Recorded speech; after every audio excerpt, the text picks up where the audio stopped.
Wassail, beautiful people.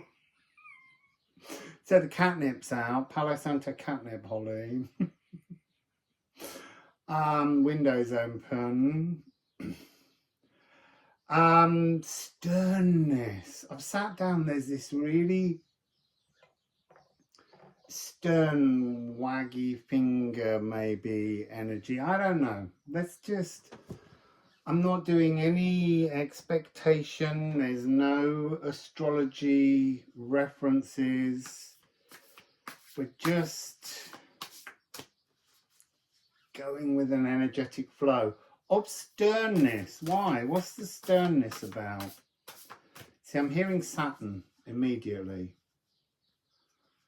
Saturn doesn't feel stern at the moment. I don't understand. Explain yourself, please. So, Freya. Now, what's coming across immediate Freya? Ing. Right, what's coming across here is this energy. It's the water meadow. Out here, they call it the prairie, a water meadow. But so what's coming across Freya? I want to say there's an energy of imposter syndrome, but it's not quite what I mean. It's almost like being crowned, being gifted with, being made to wear. It's this regal morality thing again. Must be a really big energy at the moment. So Freya, it's like so Freya, when he's of the Vanir and Asgard, they're the two different heavenly camps in Norse mythology. The Vanir are the friendly folk. They're the people who don't have borders. They live harmoniously at one with nature. Now, he later goes on to kind of become someone living in Asgard. So, like having to wear clothes that don't belong. He's also gifted with he's Lord of Elfamir at birth. And again, that doesn't belong to him. So I guess the energy coming out is what truly belongs to you. What are you wearing, carrying, doing that doesn't belong to you? That's this energy. See, at first it was coming through vaguely, but that's the truth of it. What is the frequency of your water phoenix? You see, this here, this is my water phoenix. It has water in it because it's rising from, I was going to say rising from despair, but you know, that is true in many ways. We experience despair, but it's emotional. It's an emotional despair.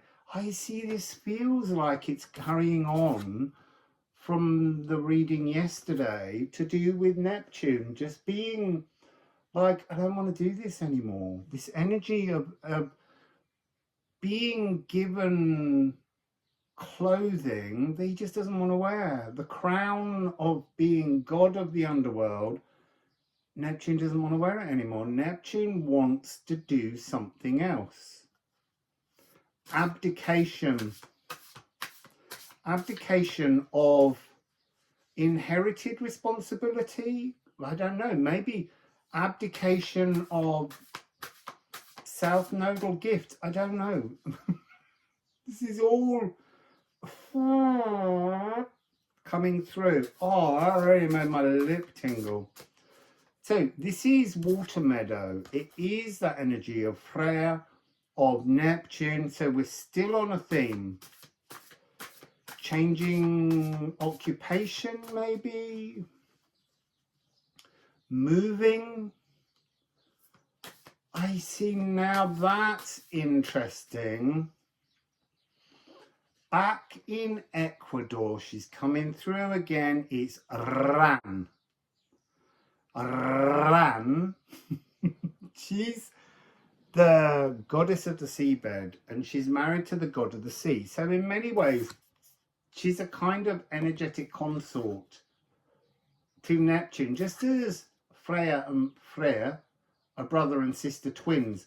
It's about almost switching roles, changing energy, transferring allegiance, appearance. And that's coming into a reading the other day about to do with appearance. This is a moment of change. It's 2-2 as well. I've got no other cards yet. So Ran, remember Ran's run? She was tired of the sea, and she got out of the sea and went onto land. This is what I'm feeling here. See, and now we've got 3-3. So we've got 2-2-3-3. This is shifting. This is always about shifting, being gifted with something and shifting. Changing from one Gununga gap of potential to a new Gununga gap of potential. But the Gununga gaps are timelines. This is Tro, this is Spear. This was to do with fishing. So again, tying in deeply with... See, what I'm hearing is did anyone actually ever ask Neptune what his dreams were? Did anyone ever ask Ran if she wanted to be the goddess of the seabed when she married? This is, did anyone ask you what was in your heart? That seems to be the theme. And then we have Ken, Divine Spark. This is the cobwebbed realm of, it says, enrobed in darkness, suspended in time's stationary, stopped shield, stayed, paused, but dripping with anticipation. This is the chance. Look, it's the chance to have dreams. There's something here about this. Look at that symbol and look at this. You can see this symbol echoed across. This needs to close, but it needs to close and reform, and it's made from this. This is so fascinating. So the divine spark within you creates the space for a new timeline, also your birthright, your original birthright, some transformation, this galactic input that changes things. 2-2-3-3-6.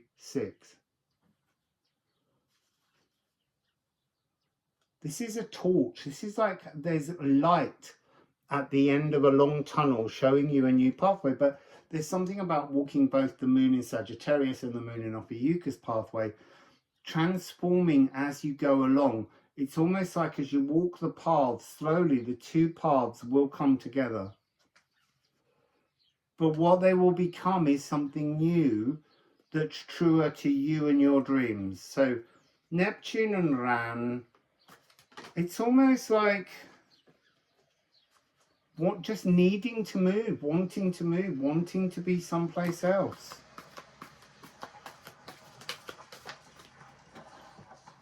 And now we've got 22.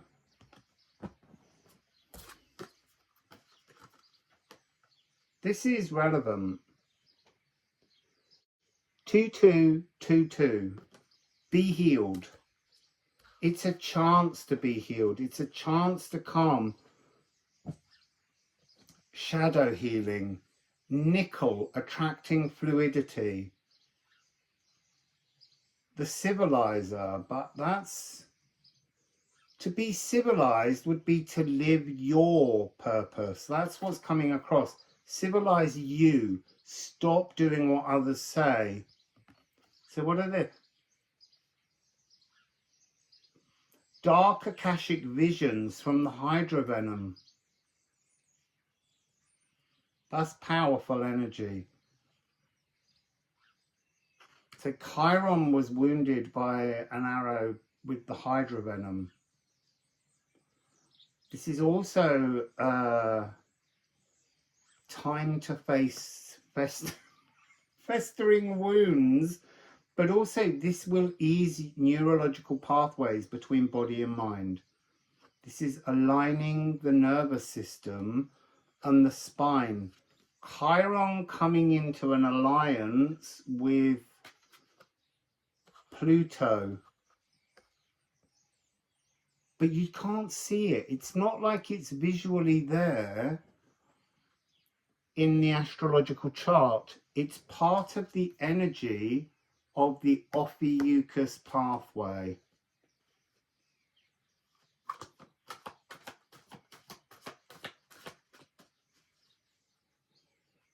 It's the resurrection. So what do we have? Oh, we got more centaurs. See, we've got... So Chariklo is... She's a shaman, but she's this amazing shape-shifting shaman. She conjures healing beings. She's who we need to be speaking to filter out. You see, house 11, Aquarius, psychically sensitive truths, noise cancelling headphones. There's something here about crystals can be energized in her name. She can bring rhythms in you to call out your inner shaman. It's again, it's this notion of undeifying to deify. So seeing the human pain in the deified beings, the gods, seeing their true traumas, understanding their pains, to witness the mirroring in our own. The 2-2, this energy of mirroring. Up there. I haven't got my glass on, I can't see the cards. But this is a really powerful energy, because we've now got 11, 2-2, 2-2, 3-3. This is power ramping. And this is the nervous system being shifted twice. So even the presence of Chariklo and Chiron, they are a divine consort team. So again, it's like, I'm tired of being this, I want to be this. I'm tired of being this, I want to be this. So a kind of swapping places. Make a deal with God and get him to swap our places. Be running up that road, be running up that hill. Kate Bush. So what else?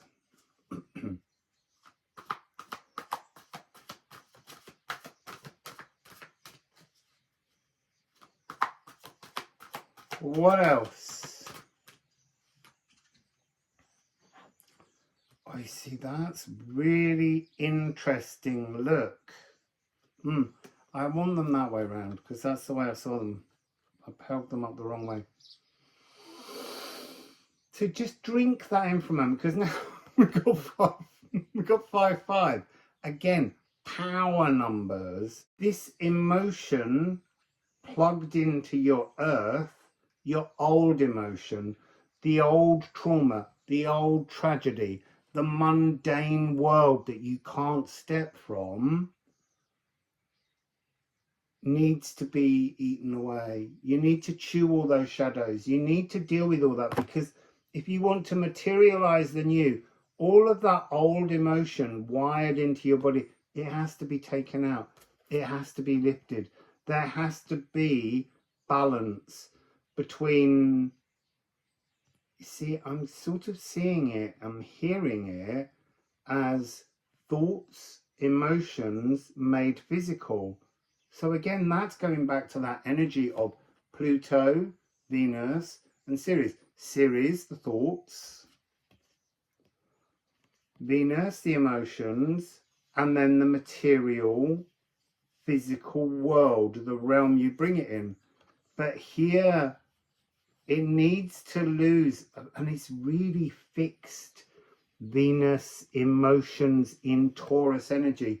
New moon, no, full moon in Taurus, release. That's what the full moon energy has been doing for us. To release the fixed philosophical emotions that hold us in the one place. Drowning in the water meadow, that's what's coming here. Poisoned by the water meadow. Get out of the water meadow. Get out of the emotions. Get out of the sea. Get out of the old world and just declare what's in your heart. Let's get a couple of ceramics on this to end. You see, it was 1555 just then as I glanced up. And the sun's getting brighter and brighter. Look, there's room for a new Gununga gap. It's time to start again, but to start again from your heart's desires. My goodness. 12. So, Gia, year, Gia. Look, you need to bring your heart's desires into the balance point between your galactic consciousness and your physical embodiment. And then we've got the Öl rune. This is the warp and weft on which you are now writing your new life story. It's all taking shape. And what's the last one? It's Brom. Brom is to sweep up the old stains. You see, what I'm seeing this Brom kind of cleaning out all of the old. That's what we're doing at the moment. We're deciding what truly belongs to us and what truly belongs to expectation from others, from family, from, you know, parents, from friends, from society, from local community. What belongs to you and what is something that they're giving you as a moral obligation because it's hurting you. It's time to clean that up. That seems to be the message. So Rang's run and Neptune's desire. It feels like they want to go camping, you know, they want to go and stay in a forest. They just want to do something a bit different. They're water weary. And yeah, they're deities of water. That's the expectation we place on them. Whereas if you allow them to live within you as an energy of an archetype, you can sort of, it's almost like you're cooking with deities. You're taking all the different ingredients that are available to you. We're adding some new ones, asteroids that weren't there on our natal charts that we can find. We can bring those in. We can look at different sort of mythologies and bring in these different stories, and then we're cooking up a meal that we're going to serve ourselves as our future joy, truly. So that's what we're looking at here. How do you cook up your future joy?